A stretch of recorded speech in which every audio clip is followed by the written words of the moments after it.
भागता है और वो सीनियर डॉक्टर और जेंजा के पास आ जाता है। वो लोग उस वक्त कुछ पेपर्स को जला रहे होते हैं। उन पेपर्स में ज़ॉम्बीज के क्योर के लिए कुछ बातें लिखी हुई थी और वो लोग नहीं चाहते थे कि ये पेपर्स गवर्नमेंट को मिले और इसीलिए उन पेपर्स को उन्होंने जला दिया। डॉक्टर का असिस्टेंट एलिसन की मदर की चोट पर बैंडेज लगा रहा होता है। अब जो सर्वाइवर्स बचे थे वो एक जगह पर इकट्ठे हो जाते हैं और एलिसन की मदर इन्फेक्टेड हो गई थी। डॉक्टर एलिसन की मदर को एक एक्स से मारने ही वाला होता है कि एलिसन की मदर उस डॉक्टर के फेस पर ब्लड वॉमिट कर देती है। ब्लड उस डॉक्टर के मुंह में चला जाता है, जिसका मतलब ये था कि अब वो डॉक्टर भी इन्फेक्टेड हो जाएगा। खुद को सेव करने और उस ज़ॉम्बी वायरस के क्योर के लिए डॉक्टर एक मेडिसिन बनाने लगता है और यहाँ पर हमें पता चलता है कि वो वायरस उस डॉक्टर ने ही इन्वेंट किया था और उसे लगता था कि अगर मैंने वायरस को इन्वेंट किया तो मैं इसकी क्योर की मेडिसिन भी इन्वेंट कर सकता हूँ। और यहाँ पर ये बात रिवील होती है कि वो डॉक्टर ऐसी मेडिसिन बना रहा था जिससे कोई भी इंसान कभी भी, जिस इंसान की एज कभी भी इंक्रीज ना हो और वो हमेशा यंग ही नजर आए। और उस डॉक्टर ने उस मेडिसिन का एक्सपेरिमेंट सबसे पहले एनिमल्स पर किया और एनिमल्स के बाद उसने वो एक्सपेरिमेंट इंसानों पर यानी अपने पेशेंट्स पर किया, जिससे ये बात सामने आ गई कि वो कोई मेडिसिन नहीं थी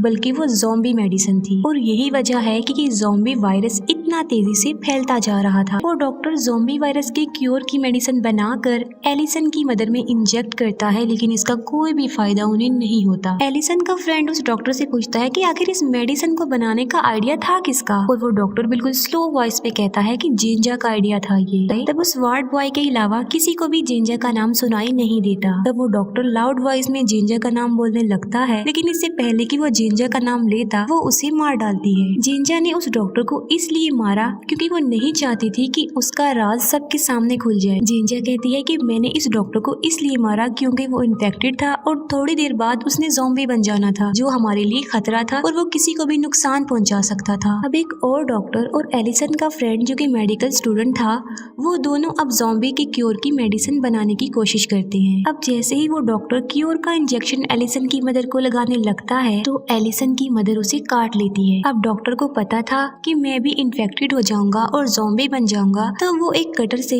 अपना हाथ काट कर खुद को सेव कर लेता है। अब एलिसन ना चाहते हुए भी एक एक्स से अपनी मदर को मार डालती है। अब सिर्फ 5 सर्वाइवर ही बचे थे और ये लोग खुद को सेव करके जिस जगह पर थे वहाँ पर भी ज़ॉम्बीज थोड़ी देर तक आने वाले थे और वो जगह उनके लिए सेफ नहीं थी। और तब एलिसन का फ्रेंड एक इमरजेंसी बॉम्ब बनाता है और वो एक ऐसा बॉम्ब था जिसकी बटन प्रेस करते ही वो ब्लास्ट हो जाता है। सब लोग आगे बढ़ते हैं और एलिसन का फ्रेंड वो बॉम्ब एक ज़ॉम्बी पर लगा देता है, लेकिन बटन प्रेस नहीं कर पाता। वो सर्वाइवर्स खुद को सेव करने के लिए उस बिल्डिंग को छोड़कर किसी दूसरी बिल्डिंग में जाने का सोचते हैं। वो लोग छत पर आ जाते हैं और दूसरी बिल्डिंग पर जाने के लिए वहाँ पर एक स्टील बार लगा हुआ था। वो लोग एक एक करके हॉस्पिटल की दूसरी बिल्डिंग में जाने लगते हैं। सब लोग उस स्टील बार को पार कर लेते हैं, लेकिन एंड पर 2 लोग रह जाते हैं, एक एलिसन का फ्रेंड और दूसरा वो डॉक्टर। अब क्योंकि डॉक्टर का हाथ कटने की वजह से उसका काफी खून बह चुका था, जिसकी वजह से उसे चक्कर आने लगते हैं और वो वहाँ से नीचे गिर जाता है। तब एलिसन का फ्रेंड सेफली उस स्टील बार को पार कर लेता है और जिस बिल्डिंग में वो गए थे वो भी सेफ नहीं थी क्योंकि वहाँ पर भी ज़ॉम्बीज थे। वो वार्ड बॉय जेंजा को धमकी देता है कि मैं सबको बता दूंगा कि ये वायरस तुमने बनाया है और तुम्हारी वजह से ही ये वायरस इतना ज्यादा फैल गया है। उस बिल्डिंग में उन लोगों को एक और सर्वाइवर लड़की मिलती है जिसके पीछे एक ज़ॉम्बी पड़ा हुआ था। उस लड़की को सेव कर लेते हैं। जेंजा उस वार्ड बॉय का मुंह बंद करवाने के लिए एक प्लान बनाती है। वो एक रूम में जाती है जहाँ पर एक पेशेंट ज़ॉम्बी को बेड से बांधा हुआ था। वो उस ज़ॉम्बी को डोर के बिल्कुल करीब लाकर उस वार्ड बॉय को अंदर बुलाती है और जब वार्ड बॉय अंदर आता है तब वो पेशेंट ज़ॉम्बी उस वार्ड बॉय को काट लेता है। जेंजा ने ऐसा इसलिए किया था क्योंकि वो ये सोच रही थी कि अगर वो वार्ड बॉय इन्फेक्टेड हो गया तब उसका राज किसी के सामने भी नहीं आ पाएगा और वो बच जाएगी। और तब गुस्से में आकर वो वार्ड बॉय जेंजा को मार डालता है और किसी को ये पता न चले कि उसे भी ज़ॉम्बी ने काट लिया है। वो अपना जख्म छुपा लेता है। वो सबको बताता है कि जेंजा को ज़ॉम्बीज ने मार डाला है। वो सब लोग ग्राउंड फ्लोर पर आ जाते हैं और देखते हैं कि बाहर पुलिस है जिन्होंने उस बिल्डिंग को चारों तरफ से सील किया हुआ है। अब वो सर्वाइवर लड़की जिसे उन्होंने इस बिल्डिंग में सेव किया था वो पुलिस को देखकर काफी खुश हो जाती है और एक्साइटमेंट की वजह से वो बाहर भाग कर आती है। पुलिस समझती है कि शायद वो लड़की ज़ॉम्बी है और वो उसे शूट कर देते हैं और अंदर जाकर भी वो पुलिस ऑफिसर्स यही समझते हैं कि शायद यहाँ पर कोई भी सर्वाइवर नहीं बचा और सब ज़ॉम्बीज बन गए हैं। पुलिस की गोलियों और ज़ॉम्बी से बचने के लिए ये लोग एक टनल में जाते हैं। टनल में आते वक्त वो इन्फेक्टेड एनिमल जिसको एलिसन की फ्रेंड ने बाय मिस्टेक आजाद कर दिया था वो एलिसन के फ्रेंड को काट लेता है। आगे जाकर उन्हें एक मैन होल मिलता है और उसके ढक्कन को हटाने के लिए एलिसन अपनी फिंगर्स का यूज कर रही होती है। पुलिस समझ रही थी कि शायद इस मैन होल से ज़ॉम्बीज बाहर आ रहे हैं और इसीलिए वो एक गाड़ी का टायर उस पर चढ़ा देते हैं जिससे एलिसन की उंगलियां कट जाती हैं। फिर किसी दूसरे मैन होल से एलिसन और वो वार्ड बॉय बाहर आ जाते हैं और बाहर आने के बाद वो वार्ड बॉय उस टनल को बंद कर देता है और एलिसन का फ्रेंड